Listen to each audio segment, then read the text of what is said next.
Sir ఇవాళ రోజు మీరు రెండు ప్రధాన పార్టీలు government form right. So Karimnagar corporation కి సంబంధించి బ్రేకింగ్ న్యూస్ చూస్తున్నాం. కరీంనగర్ లో బీజేపీ దూసుకుపోతోంది. మొదటి రౌండ్ పూర్తయ్యేసరికి 28 డివిజన్లో బీజేపీ లీడ్ కొనసాగుతోంది. అటు 14 స్థానాల్లో కాంగ్రెస్ ఆధిక్యత కనబరుస్తోంది. 6 స్థానాల్లో మాత్రమే బీఆర్ఎస్ లీడ్ కనిపిస్తోంది. ఇక ఎంఐఎం 5 స్థానాల్లో లీడ్ ఉంది. సో ఎంఐఎం అండ్ బీఆర్ఎస్ పోటీ పడుతున్నట్టుగా ఉంది. ఆల్ ఇండియా ఫార్వర్డ్ బ్లాక్ అభ్యర్థులు కూడా 3 స్థానాల్లో ఆధిక్యం కనబరుస్తున్నారు. ఇండిపెండెంట్లు 8 స్థానాల్లో. సో కాంగ్రెస్ అండ్ ఇండిపెండెంట్లు పోటీ పడుతూ ఉంటే ఇటు బీఆర్ఎస్ అండ్ ఎంఐఎం పోటీ పడుతున్నారు. ఆల్ ఇండియా ఫార్వర్డ్ బ్లాక్ కూడా సుమారుగా 3 స్థానాల్లో గెలుపొందింది. సో 3 స్థానాల్లో లీడ్స్ కొనసాగుతూ ఉన్నాయి.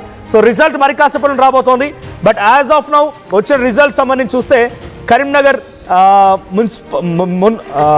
మున్సిపల్ కార్పొరేషన్కి సంబంధించి 66 డివిజన్లో ఇంకా రిజల్ట్స్ అన్నీ కూడా అఫీషియల్గా ఎలక్షన్ కమిషన్ ప్రకారంగా 0 చూపిస్తూ ఉన్నాయి.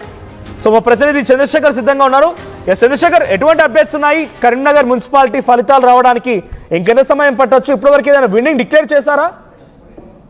సో మనోజ్, మరి ఒక గంట టైం పట్టేటువంటి అవకాశం ఉంది పూర్తి వివరాలు రావడానికి. 33 స్థానాల్లో ఇప్పటికీ భారతీయ జనతా పార్టీ లీడ్ ఉంది. దీనిలో భాగంగానే ఓవరాల్ గా కాంగ్రెస్ పార్టీ హవా ఉంది. కొన్ని ప్రాంతాల్లో మాత్రమే కొనసాగుతున్నటువంటి పరిస్థితి.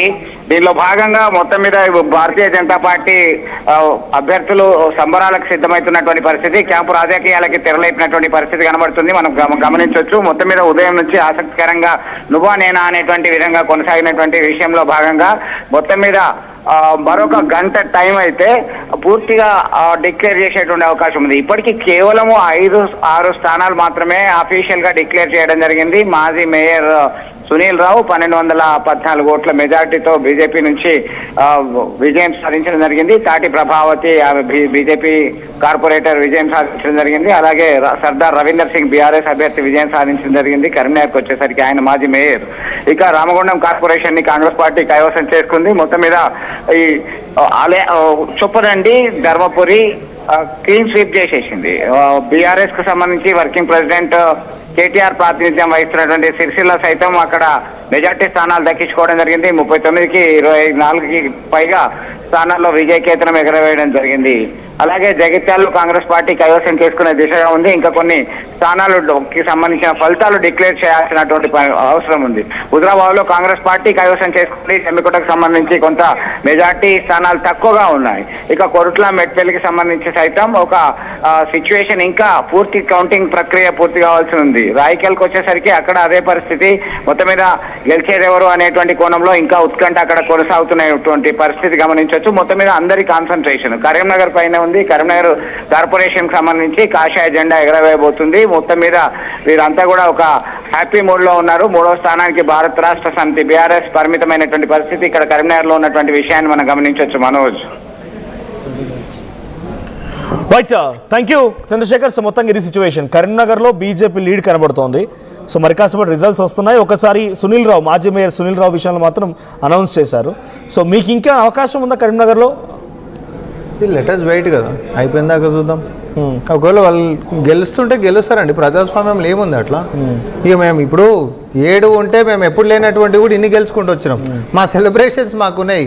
మమ్మల్ని ఆడు ఉండని మమ్మల్ని దీంట్లోనే పిక్ చేసి అదెందుకు మాట్లాడుకోవాలి కాబట్టి 180 మార్కులు మాకు వస్తాయని అన్నాం. 70 నుంచి 80 మార్కులు మాకు వస్తాయన్నాం. 70 నుంచి 80 మార్కులు మాకు కనిపిస్తున్నాయి. మేము పెట్టినటువంటి శ్రమకి, ప్రజలు మా పట్ల పెట్టినటువంటి విశ్వాసానికి కృతజ్ఞతలు అని చెప్పి, ధన్యవాదాలు అని చెప్పి మేము చెప్తున్నాం.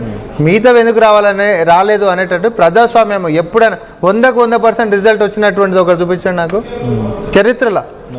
100కు 100% రాదు కదా. దానికి చర్చ అంటే ప్రజలు అట్లా ఇట్లా 2 ఉంటే అట్లుంటే గమనిస్తున్నారని మీరు. సో రివ్యూ జరుగుతుంది. 100% వదిలిపెట్టాం కదా. ఓడిపోయినరో, లేకపోతే తక్కువ వచ్చినాయో, లేకపోతే గెలవాల్సిన తర్వాత గెలవలేమా, లేకపోతే ఎందుకు గెలవలేమా అంటే రివ్యూ 100% జరుగుతుంది. నెక్స్ట్ పార్టీ అక్కడ ఇంకా ఇంకా 4 కార్పొరేషన్లు హైదరాబాద్. మీరు నాకు ఒకటే చెప్పండి, గతంలో ఇదే కరీంనగర్, నిజామాబాద్ లో కాంగ్రెస్ పార్టీకి ఎన్ని సీట్లు వచ్చినాయా? లేదు. పోయిన ఎలక్షన్స్ లో మరి పుంజుకున్నాం కదా. అందుకనే అట్లా ఉండదు. అధికారంలో ఉన్నంత మాత్రం ఇప్పుడు 100కు 100 మాకు వస్తాయనేది ఉంటుందా? నేను అదే అంటున్నా, ఎప్పుడైనా గుర్తుపెట్టుకో, 100కి 100 మంది నువ్వు కన్విన్స్ చేయలేవు. నువ్వు మొత్తం ఇచ్చినా కూడా మనం రియాలిటీగా ఉండాలి. మనము ఇప్పుడు కరీంనగర్ అయినా, నిజామాబాద్ అయినా, ఆదిలాబాద్ అయినా, మంచిర్యాల అయినా, కొత్తగూడెం అయినా, ఖమ్మం అయినా, నువ్వు ఏమన్నా తీసుకో. నేను అంటున్నా 100కి 100% జనాలని మొత్తం నాకే ఓట్లు వేయాలనేటటువంటిది ఫస్ట్ అది ఓవర్ కాన్ఫిడెన్స్ అవుతుంది. మనం చేయడం వరకు మన బాధ్యత. ఒకప్పుడు 0కి మేము ఈరోజు 40కో 50కో మనం వచ్చినాం. చలో ఇంకా నెక్స్ట్ టైం కల్లా బెటర్ ఎట్లా చేయాలని. బీఆర్ఎస్ పార్టీ 2014 అధికారంలోకి వచ్చి